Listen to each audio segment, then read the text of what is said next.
सहना भवतु सहनौ भुनक्तु सह वीर्यं करवावहै तेजस्विनावधीतमस्तु मा विद्विषावहै। ॐ शान्ति शान्ति शान्तिः।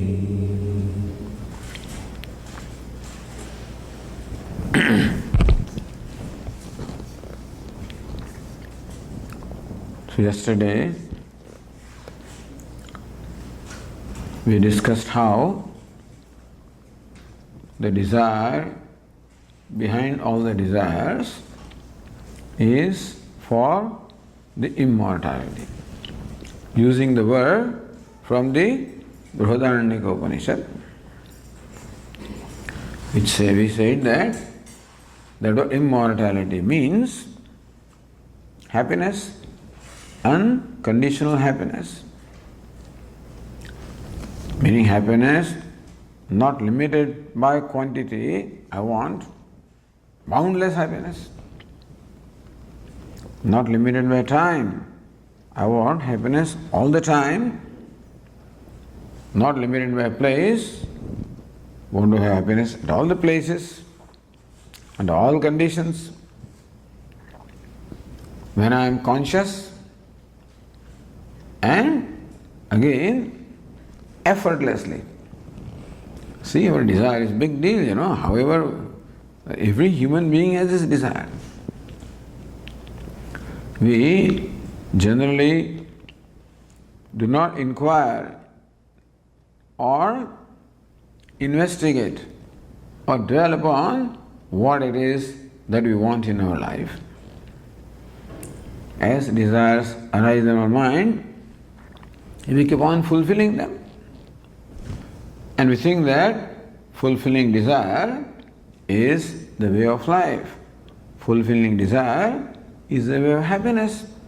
Fulfilling desire is what we have to do, so that is success. And so Vedanta draws our attention to this fact that in spite of satisfying countless desires, new desires keep on arising. Understand that Vedanta, we are not against desire. We want to understand desire. Vedanta is not against anything. Some question is, Swami, as a householder, how can I be free from desire? Nobody says become free from desire. Understand desire.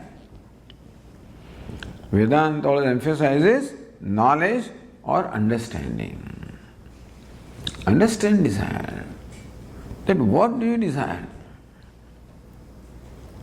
Then we will discover that the desire behind all the desires is for this unconditional or limitless happiness. So if you understand that, this understanding is the first step in our life. Doesn't mean to give up something, we have to give up hope, and such. That's not the point. Just understand things.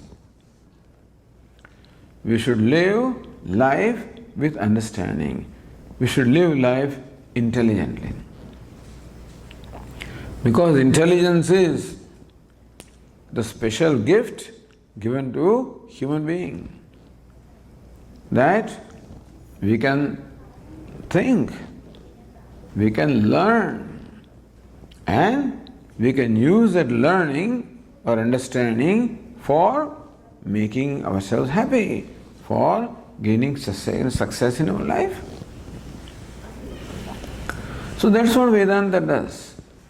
Helps us understanding our life, helps us learning about what we are, what the realities of life are. That is what Vedanta addresses. Because Vedanta points out that on account of not properly understanding the realities, by understanding them wrongly, we are misguided.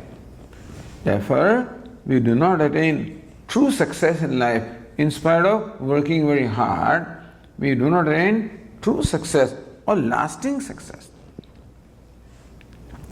At the end of the day, we do not feel that I think I have done what I needed to do in my life, that I am satisfied with my life, I am satisfied with myself. That kind of a sustained sense of self-satisfaction does not arise in anybody. Even in people whom we consider very successful, very wealthy people, very accomplished people, very talented people, very intelligent people, very hardworking people, good people. But if you ask them, do you think that you are satisfied with what you have done, or you are satisfied with yourself? The key is to be satisfied with myself. And we will find that nobody, no honest person will tell us that I am satisfied with myself or satisfied with my life.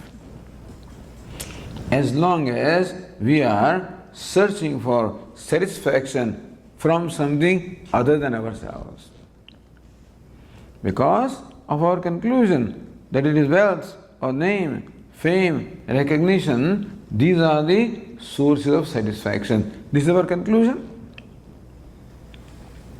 Vedanta says, no, you are the source of the satisfaction. Meaning that you have to discover that satisfaction with yourself.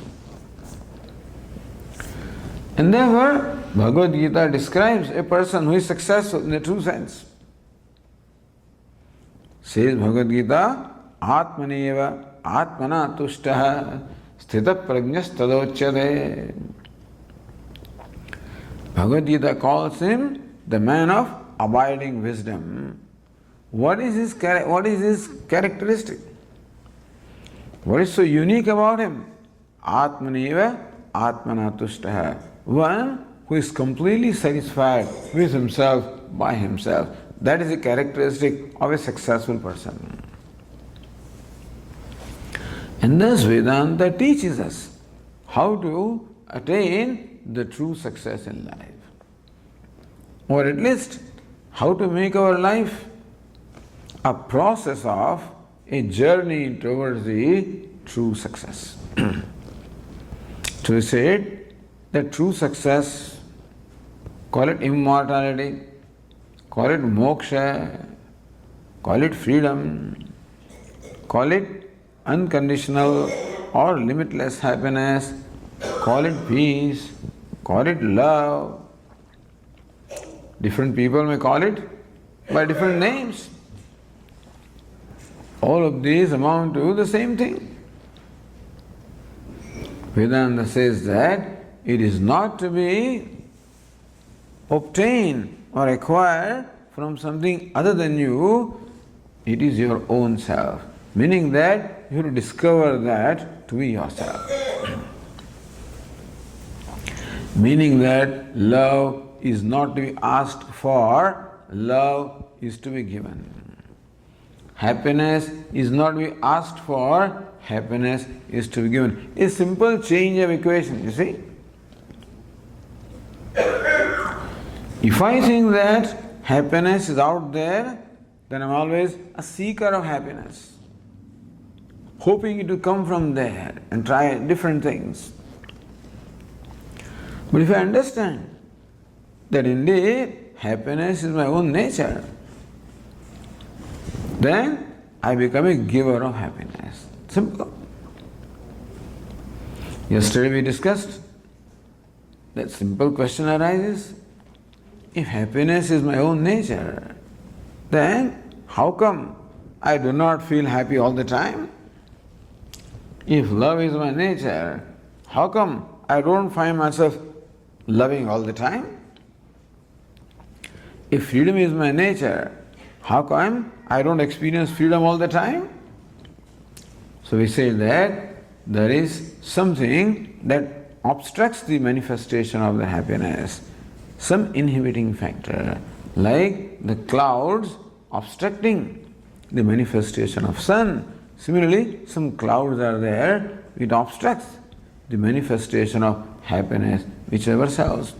Therefore, life should become a process not of acquiring things, life should become a process of getting rid of, not acquiring happiness, but getting rid of what deprives me of the experience of happiness.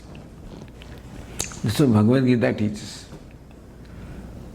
Upanishad also says there are two choices available to human being. Shreyascha, Preyascha, Manushyametah. At every step, I have a choice. Because Ishvara has gifted the human being with free will, with the faculty of choice. Therefore, every moment I have to choose. Now, choice may not be in terms of what I do, meaning I may not have choice in what to do. Swami, I have this job, I have to do this. Okay? I'm married, this is my duty. Okay? So we may or may not have much choice in what to do, but we always have a choice in how to do, with what attitude to do. So Bhagavad Gita does not so much talk about what you should do. Whatever your station in life is, whatever destiny, wherever destiny has placed you, you are an engineer, you are a doctor, you are a lawyer, you are a farmer, you are digging ditches, whatever your station in life is. Your father, your mother, your son, your daughter, your brother, your sister, whatever your station in life is. You are a man, woman, young, old, whatever you are. This is applicable to everybody. At all times, under all conditions, we have that freedom. What freedom? Freedom of maintaining the right attitude. Bhagavad Gita teaches us the right attitudes and values. So one attitude is what? That I perform an action as a means of acquiring happiness. Or I can perform the same action as a means of giving happiness. Action is the same. If you have choice, you can choose an appropriate action if you have that choice. But more important is not the action that we perform, the attitude with which we perform the action. This attitude we can learn from the universe. Yesterday we said, Ishvara is both the creator as well as the creation. Meaning that the Vedas teach that Ishvara, God, alone is manifest as this universe. So there are several things we can see in this universe. Again, going back to Upanishad, I'm just deliberately mentioning the Upanishad just to give you an idea of where all this is coming from, What I'm talking about, the Vedantic teachers talk, where does it come from? Comes from the Bhagavad Gita, comes from the Upanishads. These are our source books. So yesterday I mentioned an Upanishad called the Brihadaranyaka Upanishad, wherein we briefly talked about the dialogue between sage Yajnavalkya and his wife Maitreyi. Same Upanishad says, in a section called the Madhu Vidya, Madhu means honey, Madhu means ambrosia, again Madhu means immortality. So says, drawing our attention to the setup that is the universe, it says, Iyam prasavi sarvesham bhutanam madhu. Asya prasavyi sarvani bhutani madhu. Says, look, this Prithvi, this earth, is the beneficiary of what all the beings do. The earth is the beneficiary of what all the beings do. In turn, all the beings are beneficiary of what earth does. Thus the Upanishad points out that in the universe, this is how the universe is created. Ishvara is present in the universe in the form of this harmony. What's the harmony? Everything in the universe contributes, helps, and everything in the universe in turn also derives the benefit. Everything provides the benefit, everything derives the benefit. Or in simple language you can say that every element in the universe is a contributor and everything also is a consumer. Everything is a contributor. Sun is a contributor, gives us the light, which makes our life possible. Moon is a contributor. Earth, water, fire, air, space, all elements are contributors. They contribute. Earth supports, sustains, feeds all the living beings.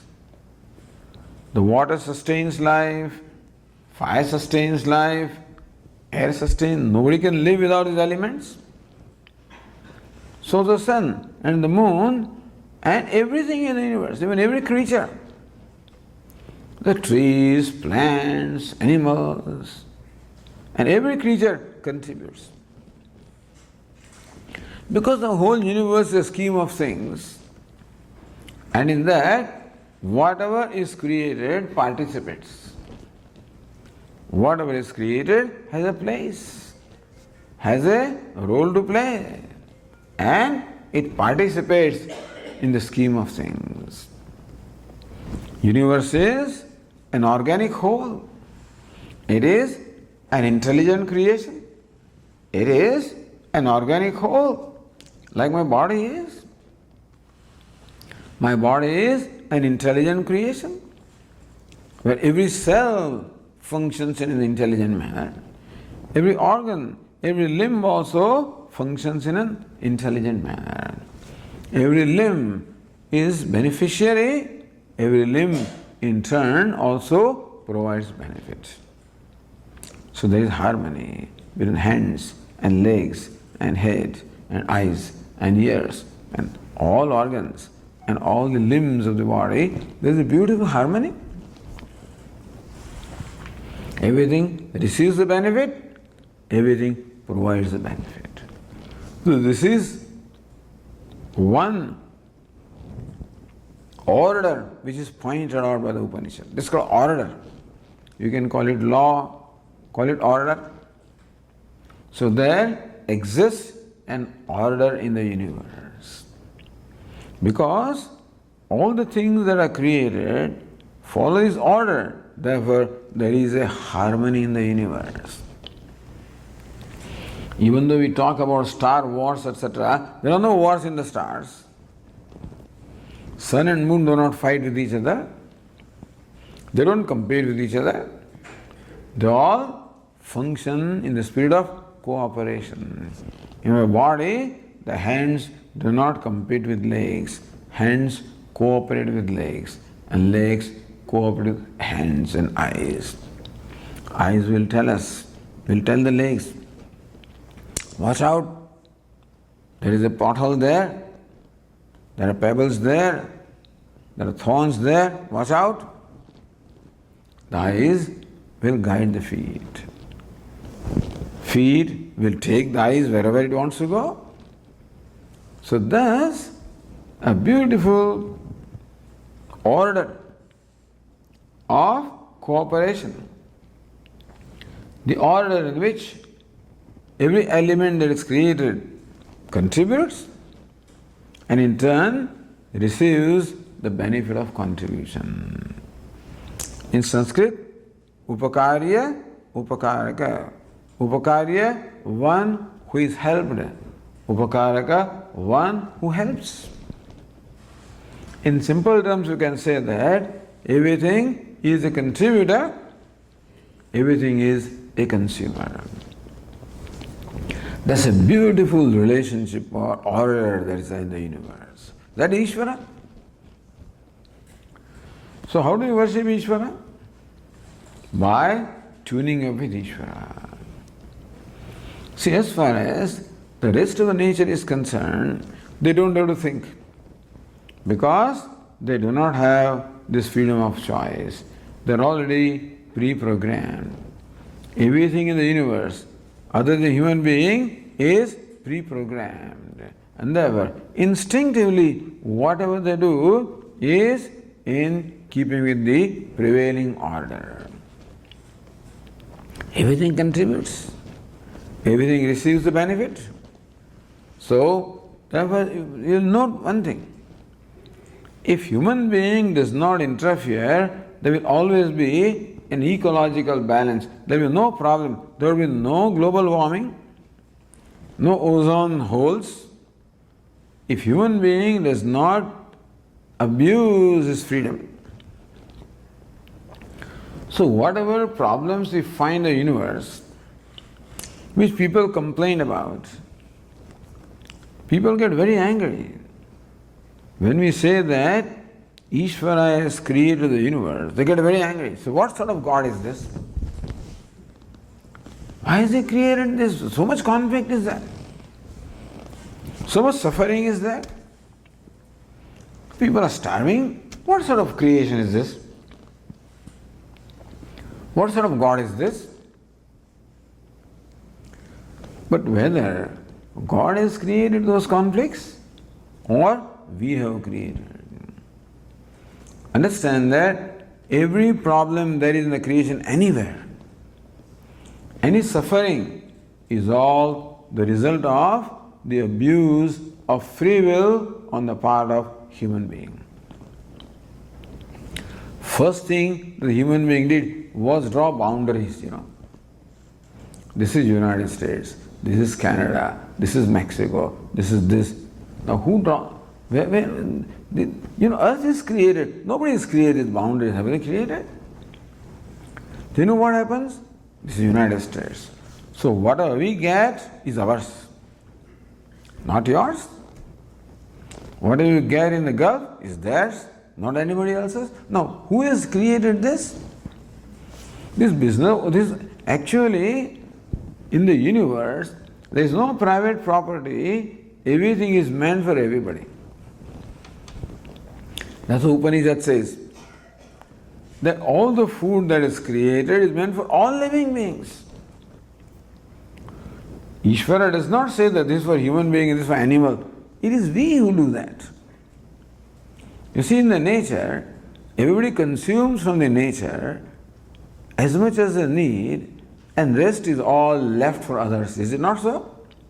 There's no greed anywhere in the universe. Nobody consumes more than required. That's why they're healthy. Swamiji, I tell you, if you want to remain healthy,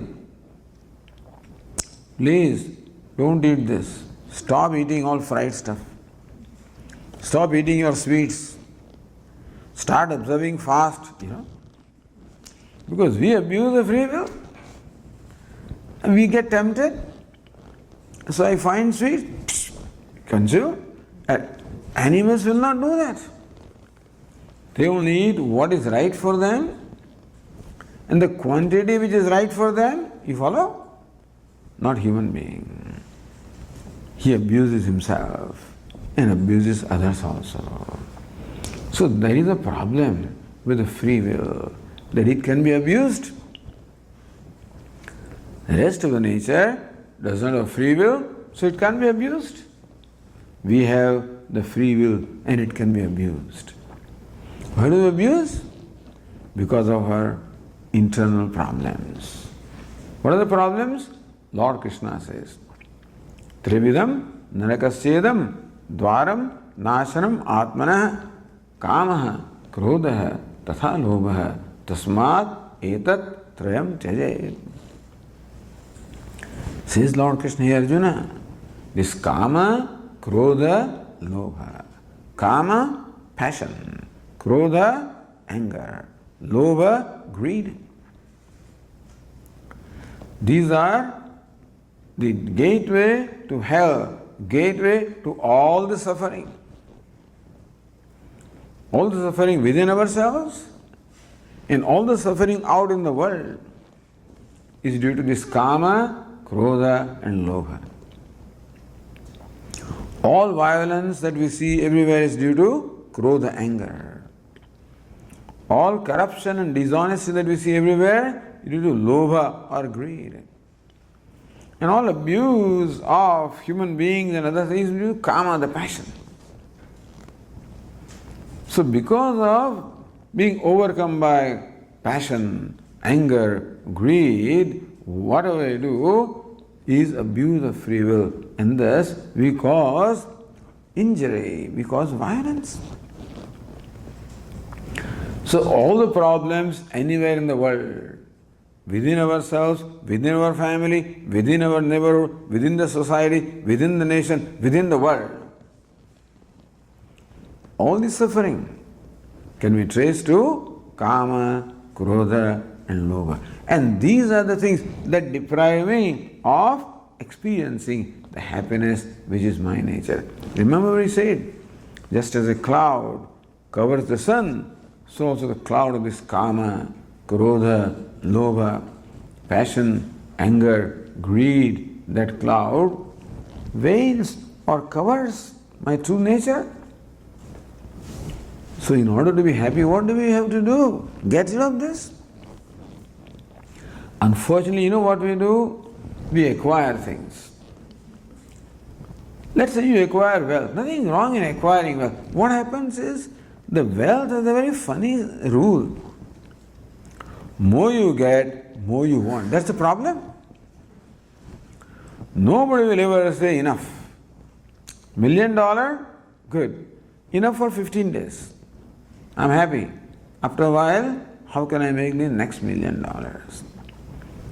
So wealth, more you get, more you want. Meaning that it only invokes our lobha or greed. Whether it is wealth, it is power, name, fame, recognition. Nobody can ever be satisfied with them. You give me one example. Nothing wrong with them, understand? Our relationship with them is a problem. So Vedanta always talk about wealth. No, we are not talking, we are not criticizing wealth, nothing. All of them are wonderful things to have. They empower us to do good things. But if you don't have the right relationship, then this is the rule here. Whatever can become the cause of happiness can also become the cause of unhappiness. Whatever can give me freedom can also bind me. If I have the right relationship, everything will give me freedom. Wrong relationship, everything will bind me. So where do we use our free will? In relating in such a manner that whatever we relate to becomes a means of freedom and not bondage. Wrong relationship, bondage. Right relationship, freedom. So wealth, right relationship. Wealth, name, fame, power, all of these are great things to have, provided I have the right attitude towards them. What attitude? Lord Krishna teaches. Lord Krishna is the word yajna. Yajna means offering, self-sacrifice. We pointed out, even the Upanishad says how the whole universe is, we are all connected to each other. Now the scientists talk about the mechanical forces which collect all the particles. That's what Newton said. Vedanta teaches that all of us are connected by the moral or the spiritual, the rule or the order. There is a moral order. There is a spiritual order. And that connects us all. That's how Ishvara is present everywhere. Yatah pravrittir bhutanam, yesterday we said, describing what's the nature of God. That from which all the activities emerge. All the activities you'll find in the universe are for the purpose of contribution, offering. Every element in nature, from a small atom to the large galaxies, all of them are so designed, they so function that all of them contribute, participate or contribute in the scheme of things. That's the order. And then we have to learn from that. So Lord Krishna says, may you also establish a harmony with the prevailing order. You know what Lord Krishna says? Niyatam kuru karmatvam. See, this I am quoting for the people who are studying Gita. If you don't study, don't worry. If I am using Sanskrit, don't get intimidated. That is only for because I am fond of it. But at the same time, for those who study some, they know where it is coming from. So they will know how to connect Gita. Lord Krishna says, Niyatam kuru karmatvam. Here Arjuna, you perform niyata karma. Niyata means that which is the right thing to do, which is ordained to do. What is it? Whatever action you perform in the spirit of this contribution, which is the spirit that prevails in the whole universe. Be a contributor. Consumer we always are. Consumer means that we require the support of the rest of nature, otherwise we cannot survive. Our body requires food, we require water, we require air, we require fire, we require space, we require everything. Alright, do so, draw it from the nature. But understand that the whole nature is contributing to your life. You are deriving the benefits of the contribution of the rest of the nature. You know, our Swami says, don't take anything for granted. That you can see with your eyes, do not take it for granted. It's because the sun with his light makes it possible for you to see. We also say that the sun resides in our eyes and makes it possible for us to see. And similarly, all our organs, all the limbs, all of them function because we are enjoying the grace of Ishvara in the form of variety of elements, variety of devatas. So recognize this.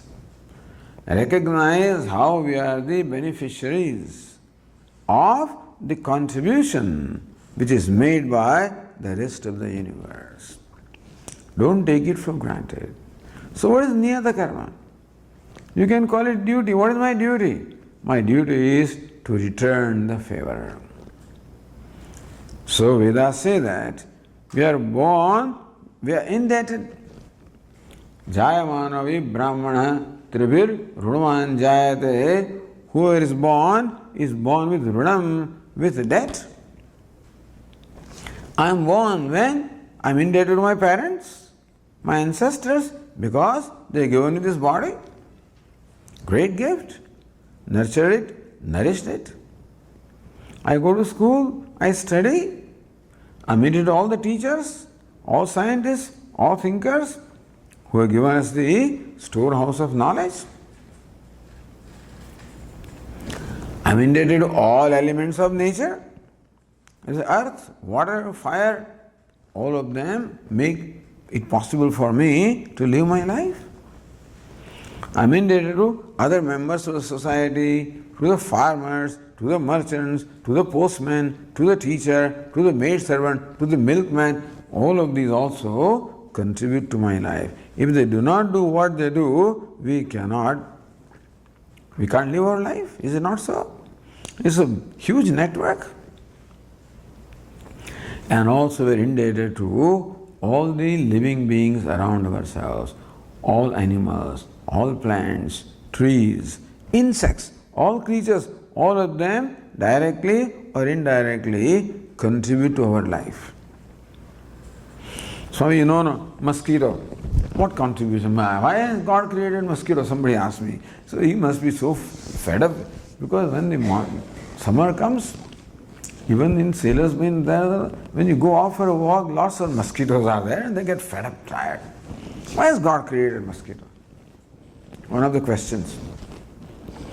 I said, you ask mosquito, why has God created human being? He will have the same question, you know. Mosquito also has a role to play. We may not be informed well enough to understand what contribution a mosquito makes. Mosquito becomes food for something, and that becomes food for something else, that becomes food for that, and like that, ultimately, we become the beneficiary in a long chain of consumer and contributor. Mosquito contributes, somebody consumes. That fellow contributes, somebody consumes. That contributes, consumes. It is a matter of just paying attention. You will find that every little creature in the universe, whatever exists in the universe, directly or indirectly contributes to my life. You can't take it for granted, you know. So let them contribute. I will enjoy it. You can't do that. Lord Krishna says, Tair dattan apradayebhyah yo bhungte stena eva sah. Lord Krishna says, look, this harmony is going on. This yajna is going on.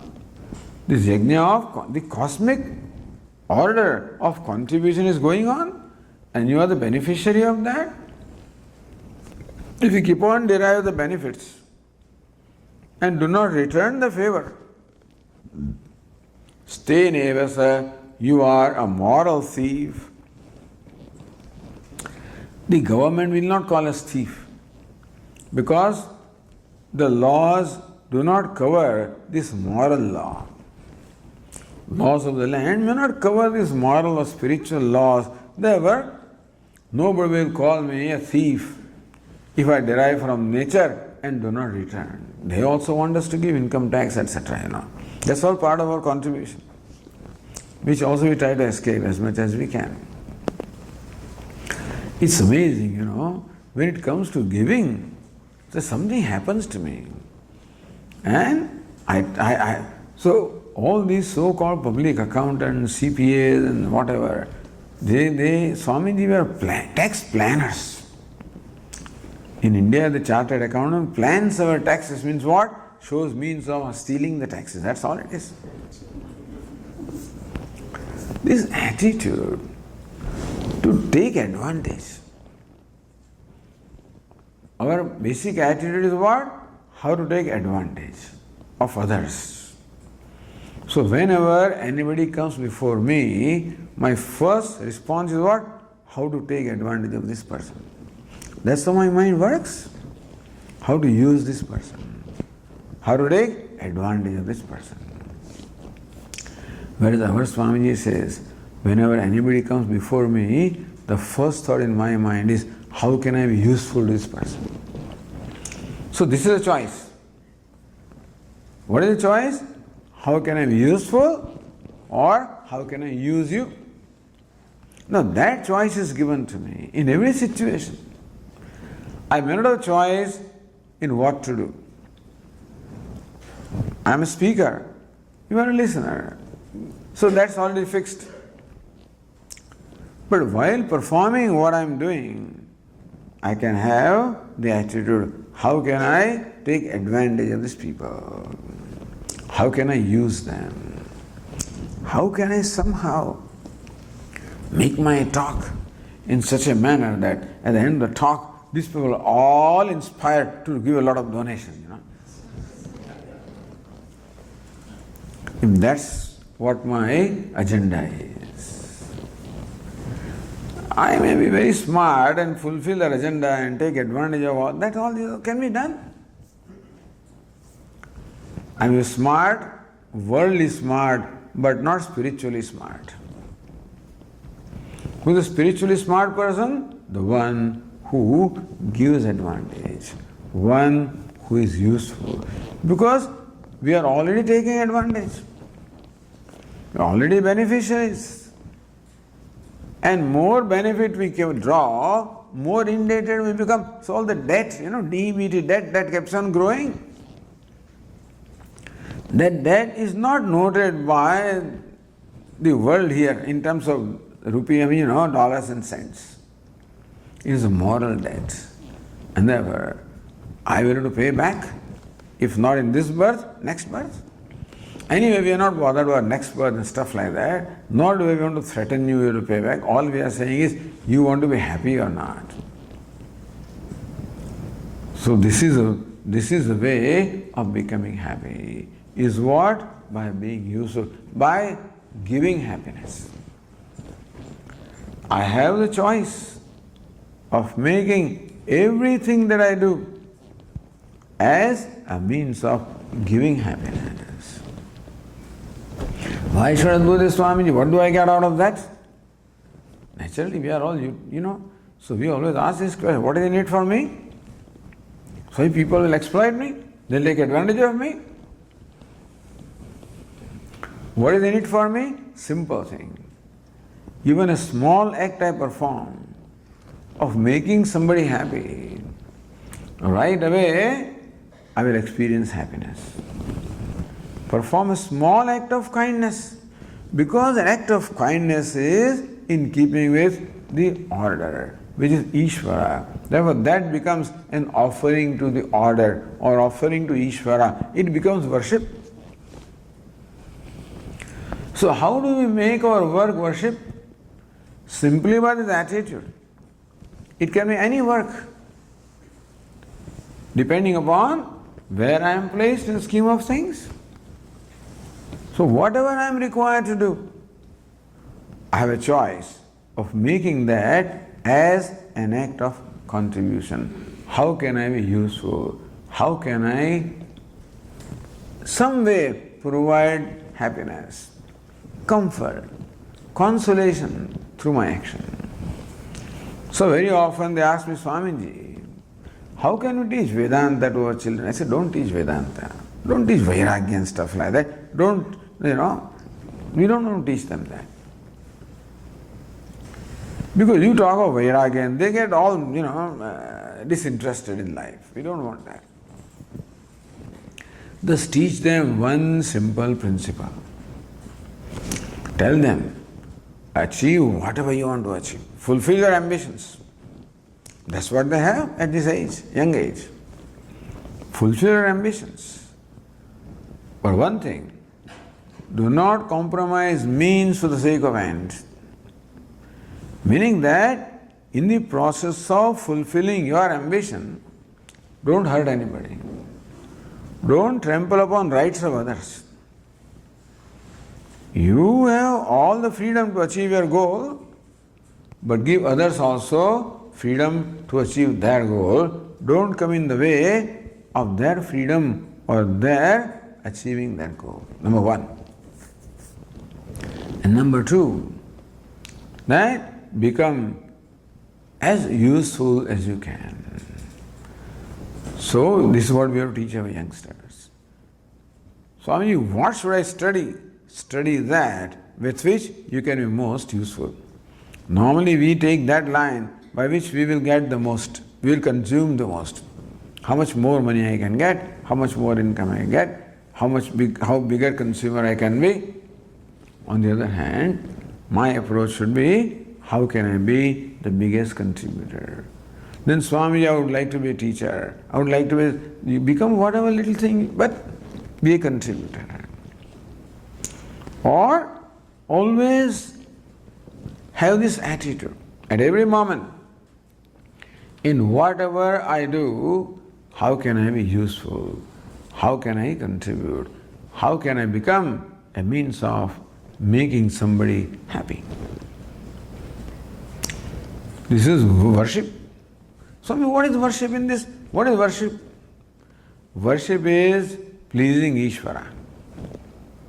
Worship means what? Offering. Isn't it? When we worship at our home also, what's the nature of worship? We make variety of offerings to our Ishtadevata. Why do we do that? So that he is pleased. If you are worshipping Lord Krishna, you give him the butter and you give him this, that he likes. You give him the clothes that he likes, he gives you flowers that he likes, you give him what he likes. Idea is that we want to please him. So worship means pleasing Ishvara. Now you have this concept of Ishvara. Yes, you do that in your puja room. But how can this whole universe can become our puja room? Ramana Maharshi says, Jagad Ishadi Yukta Sevanam Ashtamurti Vrut Deva Pujanam. This Jagat, the universe itself, is the manifestation of Ishvara. So whatever you do it with the spirit of making this Ishvara, contributing the Ishvara in the form of universe. Call it universe, call it order, meaning that whenever you perform even a small action with the spirit of offering, it becomes worship of Ishvara in the form of that order of the contributor and the consumer. So this is a very simple and easy way of relating to Ishvara. People may have a problem with God. They may believe in God and then, and then who is my Ishtadevata? There may be, you like this one, another fellow like this one, you follow this religion. Doesn't matter what religion it is. Does not matter who your Ishtadevata is. But this universe, in which everyone will accept, there is order. What order? Order of contribution, self-offering. Lord Krishna calls it yajna. You participate in this cosmic yajna. Make your little contribution. More you contribute, what happens, See, when I consume, I only feed on my greed. And that greed creates anger. It creates passion. Because greedy means what? I want more and more. When I want more and more, and if you come in the way of my fulfilling that desire more and more, I become angry. You become the object of my anger. You follow? So how my greed causes anger? When you obstruct the fulfilling of my desire, you obstruct the fulfilling of my greed. You become the object of my anger. So greed causes anger, causes passion. Each one causes everything else. Kama causes krodha and kama also, lobha and lobha. Each one is interconnected. So, if we have the approach of always deriving benefit, conceiving, getting more and more, we are only strengthening our already enemies of kama, krodha and lobha. This spirit of consumer, spirit of taking advantage. Even though outwardly it may not do anything, but inwardly my kama, krodha and lobha get their food. So what sustains them? What makes them stronger? What gives them food? The spirit of taking advantage, spirit of accumulation, spirit of acquiring and not sharing. Acquire you have to share. But we want to acquire and not share. We want to consume and not contribute. Unfortunately, it all contributes to strengthening of kama, krodha, lobha. You know what it does? It deprives me of happiness, which is my nature. So what I am doing for happiness, acquiring, in itself comes in the way of experiencing the happiness by strengthening this kama, krodha, lobha. So how do we get rid of this? This kama, the passion, krodha, the anger, lobha, the greed, they already have.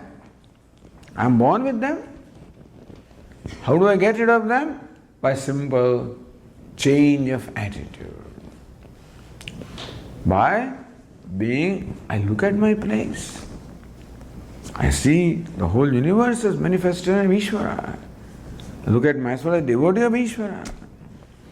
And I want to please Ishvara. How do you please? By offering. Offering what? What he likes.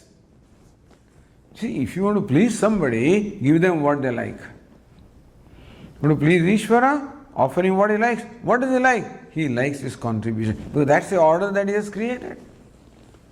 And therefore, by performing actions in the spirit of offering, contribution, yajna, automatically our actions become acts of offering, acts of worship. And if you keep in mind that I am doing this, see, whenever they perform any ritual, they do a resolve a sankalpa. Mamopata samasta duridakshayadvara Sri Parameshwar Prityartham. I want that all the sins that have accumulated in the past, they should be exhausted. And may this act become a means of pleasing Ishvara. So we want to get rid of those sins. What are the sins? Kama, Krodha, Lobha. We want to get rid of them. And we want to please Ishvara so that we acquire His grace. So understand that the most important thing that we need in our life is the grace of Ishvara, the favor of Ishvara. You call it luck, whatever you want to call it.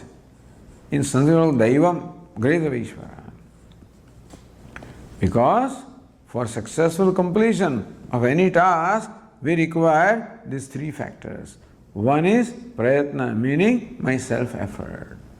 Other is kalaha, the time during which, at what time, during which I should perform that effort. And third is called Daivam, which is the grace of Ishvara.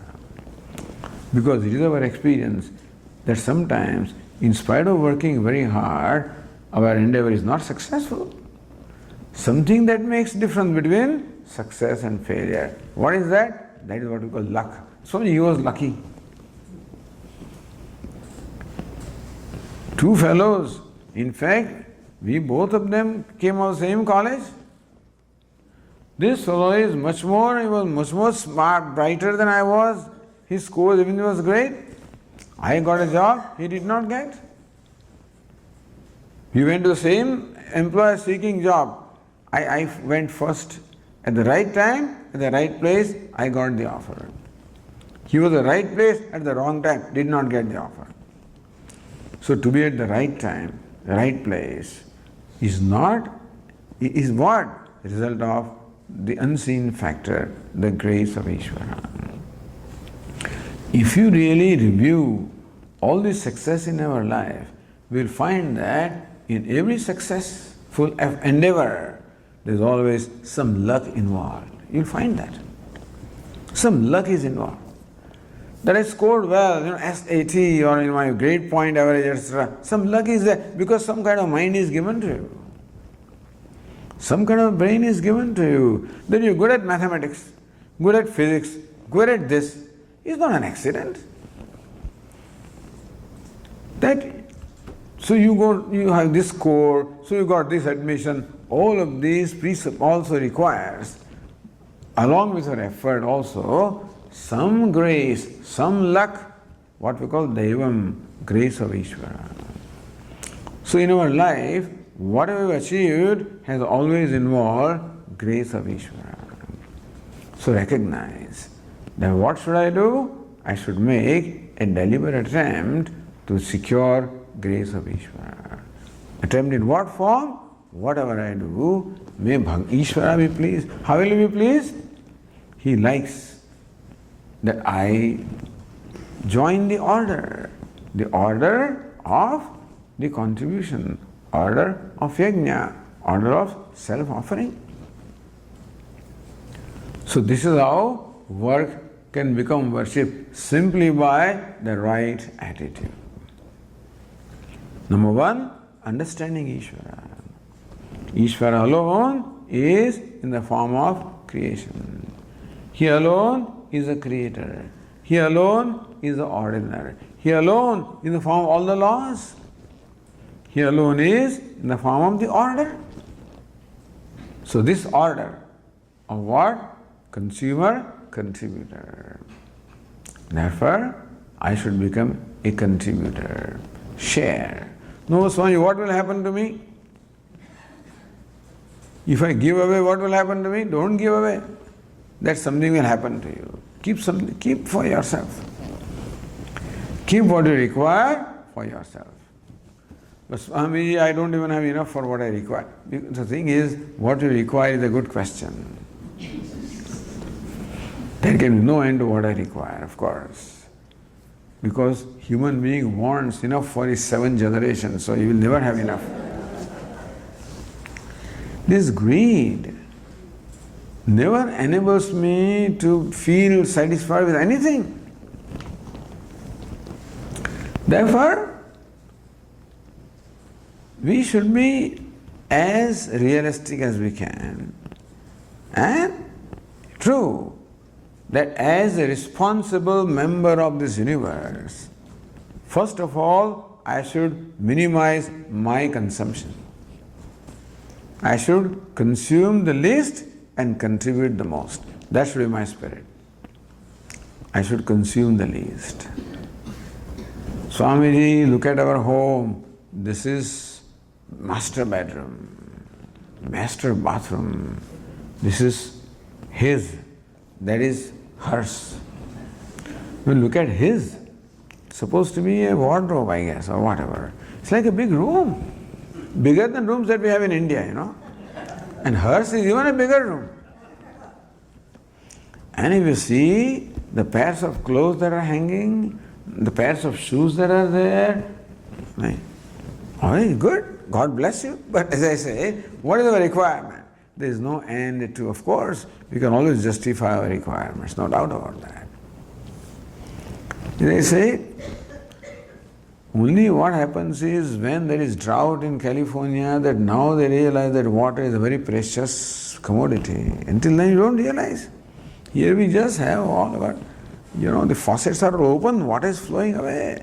Lawn, of course there's a lot of, by God's grace, a lot of rain also here, but otherwise you can saturate your lawn with water. Available, free. When there is scarcity, then we realize it's a very precious entity. Everything in nature is precious. Mahatma Gandhi, he made his ashram on the bank of the river Sabarmati in Ahmedabad. So every day he would go to the river and take their bath, bring water from there. There was no water supply those days. He would take 1 bucket of water, sit on the side and take bath in 1 bucket of water. He says, Mahatma Ji, the whole river, why don't you take water there? He says, no, rest is meant for people who are downstream. So I should not use more than what I need. No, this is only a story. It's not for you and I that we can become Gandhi. But then he was once giving, in the early days, addressing a big rally in Madras, those days Chennai. It was I think it was in the beach, large number of people had gathered. He was talking to them. And as usual, giving his sermons, how we should minimize consumption and we should take minimum, etc. Same is lesson. While he was giving this sermon, discourse, he happened to look at the audience. He found this audience consisted of half the audience was people who were half naked. They had only 1 piece of cloth on them. So who am I to talk to them? I'm wearing 5 or 4 pieces of cloth on my body. And I'm talking to them who had only 1 piece of cloth. His next rally was in Madurai. At that time, what do you find? Just 1 loin cloth. Minimize consumption. How much he ate? I cannot justify eating more than 1 millet bread and spinach, because what does the poor man in my country eat? What does the poor man in my country wear? What does the poor man in my country, where does he live? What does he do? He works hard, I should do that. Now the real contributor. All I am saying is that it is possible to have, we are not saying that you become like that.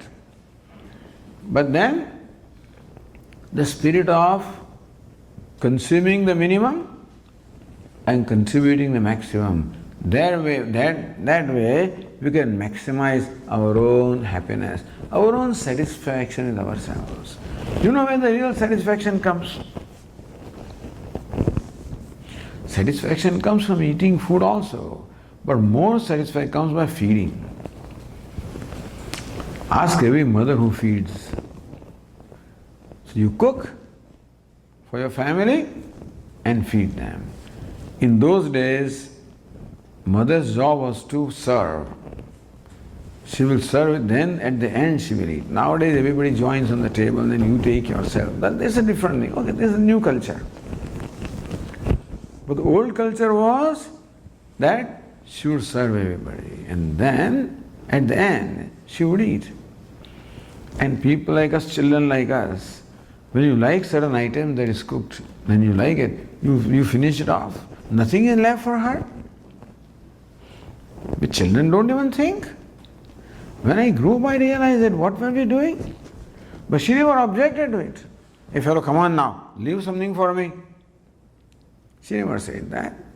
Just happy in giving, in feeding. So I guess, because I have never done it, but I believe that the satisfaction that you get in feeding is much greater than the satisfaction that you get in consuming. Because how much can you consume?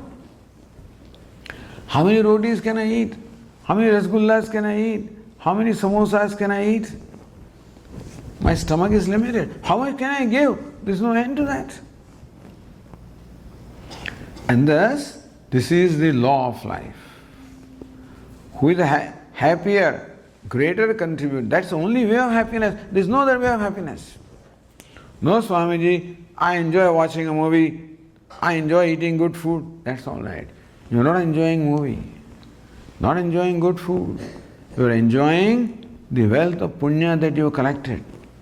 In the past, whatever some good actions we may have done, they are called punya karma, or virtuous action. All of these are in our account, bank account. Whenever we supposedly derive happiness from all objects of pleasure, doesn't come from there. That I am actually doing what, I am in fact drawing from my storehouse of punya karma. Once that is gone, that is gone.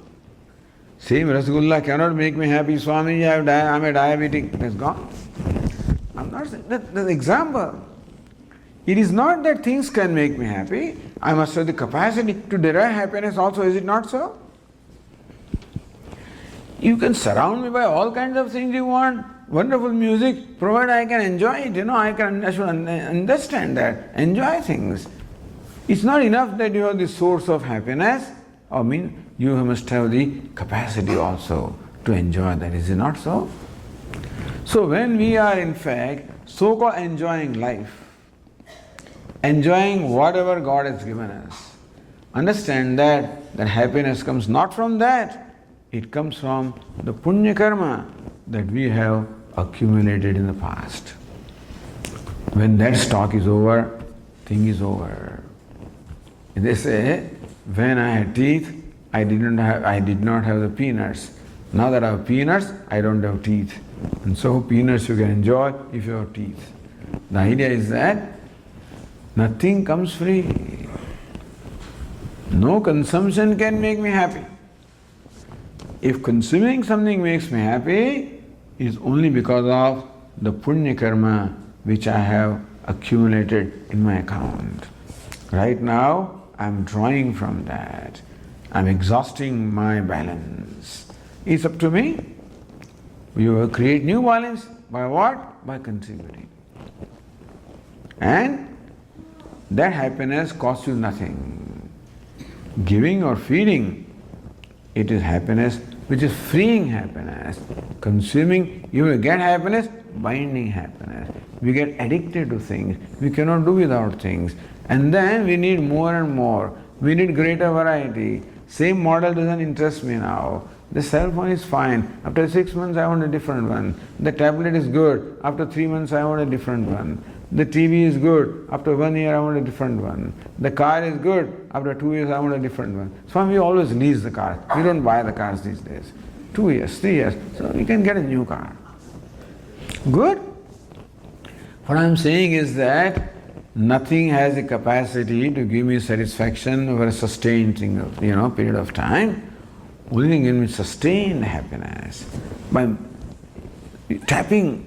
So when we try to share, we are tapping into the source of our own happiness. More you tap, more you get, because you have an infinite store of that. And therefore, this simple, how to worship with my work? Simple thing. Let me remember, God, thank you for giving me an opportunity to do what I'm doing, that I'm in the right place. For doing that work, I have been given the right understanding, knowledge, skills. Therefore, I consider it my great privilege to do what I am required to do. Lord, may this please you. May this action be performed with the right attitude, with all humility. In bhakta, who can worship? A devotee can worship. He is always an humble person. Humility. He knows that whatever little I do is all because of grace of Ishvara. That I can talk, grace of Ishvara. When my organ of speech is functioning, when my mind is functioning, when right thoughts come, right words come, right audience comes, then alone this is possible. All Ishvara's grace. As the Swamiji says, it is possible that you open your mouth, you cannot close it. You can have a locked jaw and that's the end of it. You close it, you cannot open it. That I can open my mouth, can close it. We think, what is the big deal about it? There is a big deal. That every moment I am enjoying grace in my life. Swamiji says, our heart, love, dub, love, dub, love, dub. When love, then it rests, then dub. So what is the guarantee that after love and rest a dub will come? No guarantee. That is Ishvara's grace. That, so that I can breathe, There is one stotra in Sanskrit where it said, Nishvase nahi vishvasa kada ruddho bhavishyati. Nishvasa, when you breathe out, you cannot trust that the thing will come back. The breath goes out, there is no guarantee that the breath will come back. It can be your last breath. Nishvase nahi vishvasa kada ruddho bhavishyati. So don't wait that you breathe out, breath comes back. Ishvara's grace. You go to sleep, wake up in the morning, Ishvara's grace. Open your eyes, you can see Ishvara's grace. You can step forward, you can walk every moment. So remember this. A bhakta or a devotee is always an humble person. He recognizes how I am the beneficiary of the grace of Ishvara constantly. How Ishvara is constantly showering His grace upon me. Therefore, it is my privilege to return that favor. What can I do then to please Ishvara? He is constantly pleasing me. How can I please Him? Thus, this kind of relationship, this is called Bhakta and Bhagavan. So, work can become worship when I become Bhakta, a devotee. And every work that I do, see, how do you worship Ishvara, in your puja room? Swakarmana tamabhyarcha, by archana, by worshipping Ishvara with one's own action. You know how archana is performed? Om Achyutaya Namaha, Om Anantaya Namaha, Om Govindaya Namaha. Take a flower, offer at the feet, Om Achyutaya Namaha, one flower is offered. Anantaya Namaha, flower is offered. So, every karma you perform can become a flower. Om Achyutaya Namaha. This little action I am going to perform May the Lord be pleased. May it become a flower, my offering at the feet of the Lord. So this spirit makes me a bhakta, and that makes my karma a worship. Who worships? A devotee worships. Meaning that I should invoke a devotee from myself all the time. How can I invoke? When I recognize how I am the beneficiary of the grace of Ishvara and how indebted I am. How can I in turn please Ishvara? So invoke the devotee by recognizing the grace. And when I am a devotee, automatically my action becomes an offering to Ishvara. So work becomes worship. When I am a devotee. When am I a devotee? When I recognize how I am beneficiary of the grace of Ishvara in the form of universe, in the form of the whole world, in the form of my family, in the form of my friends, society, country, nature. Everything is supporting me, contributing to me, and how I can return. That spirit makes me a devotee, that makes my action worship. So work becomes worship simply by the right attitude. Right attitude of devotion, of attitude of offering, by invoking the devotee in me. What it does?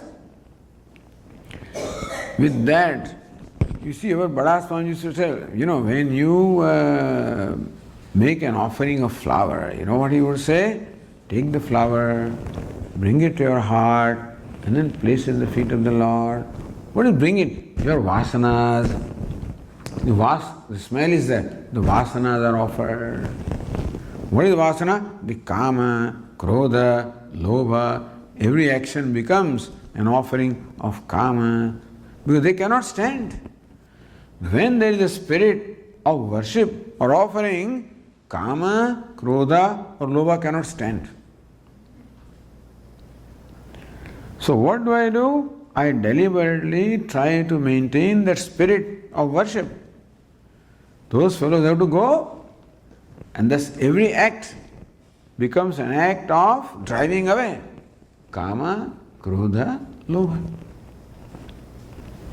So that's how that cloud, which is obstructing the manifestation of happiness, which is my nature, inhibiting my happiness, slowly and slowly, at the feet of the Lord, a big garbage can. Offer Him. He can afford because it's infinite. And that's how my mind becomes purified. It's called Antahkarana Shuddhi, purification of mind. More kama, krodha, lobha, more impure the mind. Less kama, krodha, lobha, more pure is the mind. Purer the mind, happier I am. Purer the mind, more is the manifestation of that sun of happiness. Purer the mind, less the clouds. This becomes constantly a process of discovering that immortality, discovering that happiness, discovering the real success in life. So true success. This is a successful person. Understand that this kind of attitude is in no way opposed to material achievements. Is no way. That comes because of your talent. That comes because of your abilities. That comes because of your purusharth. That will come. But what comes, that is all your luck. But this one requires an effort. Maintaining this attitude will not happen automatically. That requires a positive effort to do that.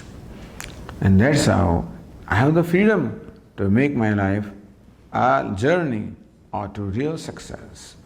Or I can continue to make my life a journey to failure. What failure? Depriving myself of true happiness by being a consumer. Being a contributor, I tap into the happiness and success which is my own self.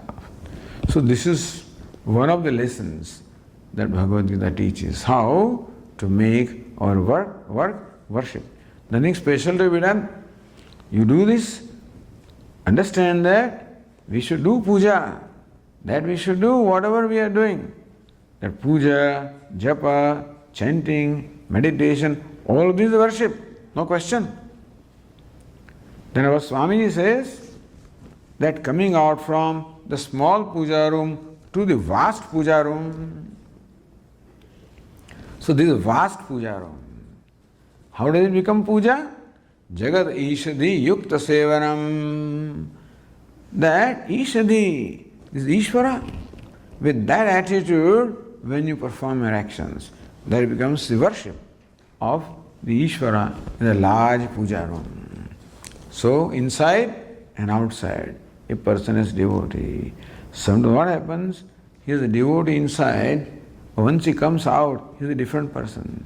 Swamiji, you cannot bring all these things in business. Business is business and puja is puja. Life is life, dharma is dharma. Don't bring all that stuff in this. He says, no, we don't compartmentalize like that. We want the whole life to be consistent. And slowly we will gather courage. I know it requires courage to do this. It's not easy. To give is not easy at all. It's very difficult. Because there is somebody inside me, that greedy fellow, the insecure, is always asking, what is in it for me? What will happen to me? You always place obstacles in my way. Who? The insecure self, the greedy self. It will. So I have to overcome that greed. Then only I can do this. So I won't be able to overcome right away. So do little thing at a time, little thing. And when you derive satisfaction from those little acts, then you get more and more confident and more in the scheme of things that yeah, this what Gita says works. So we have to sort of verify it in our own life. Then it becomes our conviction. Until then, it is the conviction of the Swami or Lord Krishna. But when we put it in our life, when we see the immediate benefit, becomes our conviction. More conviction there is, less secure I am, more secure I am. More security, insecurity goes. And that's how there is an inner growth involved. Life becomes a process of growing in purity, growing in maturity, growing in happiness. That's the purpose of human life. And this is the way to proceed in accomplishing that purpose. Om. Om Purnamadah Purnamidam Purnat Purnamudachyate Purnasya Purnamadaya Purnameva Vasishyate. Om Shanti Shanti Shanti. Hari Om Shri Gurubhyo Namaha. Hari Om.